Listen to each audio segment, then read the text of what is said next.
No, mira, yo tenía aquí...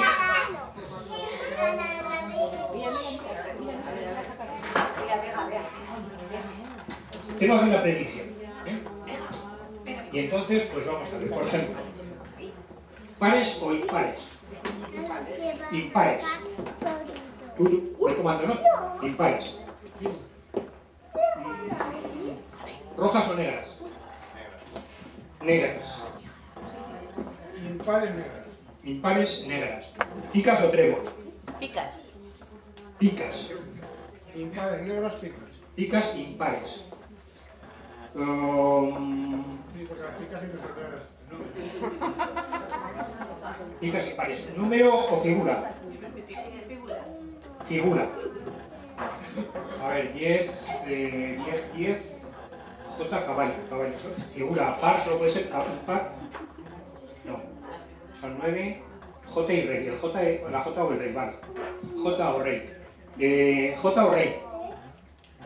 Rey. O sea, rey de picas. Un rey de picas. Rey de picas. Más al azar no ha podido ser, ¿eh? Sí, que yo no...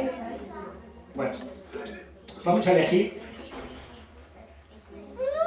Bueno, yo os voy a dar la espalda, no me la cogéis porque solo tengo una, pero es para que, por exigencias del guión. Hemos dicho el rey de picas. El rey de picas. Es una baraja, como veis, es una baraja normal. Mira, el rey de picas está por aquí. Casi podía salir alguien por aquí.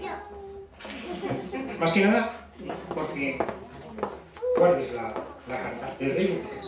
Guárdala. Esta baraja es una baraja especial, porque hemos dicho que por arriba, por delante, solo tiene figuras, números, dibujos, trébol, corazones y picas y todas esas cosas, pero por aquí detrás tienen nombres de cosas. Por ejemplo, moto, folio, rotulador, papel, ordenador, semáforo, ratón, coche, lápiz, goma, etc. Todas tienen un nombre. Esa también tiene un nombre. Y yo he dicho desde el principio que tenía una predicción. Y claro, hemos elegido una carta totalmente al azar entre 6 o 7 personas. Sería impresionante si la palabra que ponéis detrás es la que pone la predicción. ¿Quieres mirar la palabra que pone en la predicción? Sí, O sea, perdón, ¿qué pone? la palabra. Sí. Escoba. Escoba. Anda.